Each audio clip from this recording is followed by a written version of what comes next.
Malaysia ঢোকার সময় Kuala Lumpur বিমানবন্দরে ৯৬ জন বাংলাদেশিকে ফিরিয়ে দিয়েছে দেশটির ইমিগ্রেশন। ৯৬ জন বাংলাদেশি ছাড়াও ১৩১ জনের বিরুদ্ধে মালয়েশিয়ায় প্রবেশের নিষেধাজ্ঞা জারি করা হয়েছে। বাংলাদেশি ছাড়াও নিষেধাজ্ঞার তালিকায় আছে ৩০ জন পাকিস্তানি পুরুষ, ৫ জন ইন্দোনেশিয়ান পুরুষ ও মহিলা। তারা কেউ মালয়েশিয়ায় প্রবেশের ন্যূনতম মানদণ্ড পূরণ করতে পারেননি। ইমিগ্রেশনের বরাতে জানা যায়, এসব ভ্রমণকারীদের থাকার ব্যবস্থা ছিল সন্দেহজনক।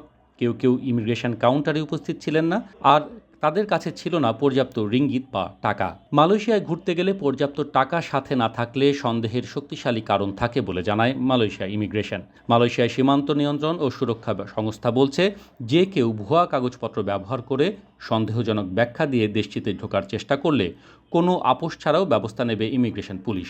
সকল ভ্রমণকারীদের মালয়েশিয়ায় প্রবেশের চেষ্টা করার আগে সমস্ত মানদণ্ড পূরণ করা হয়েছে কিনা তা নিশ্চিত করার জন্য আহ্বান জানানো হয়।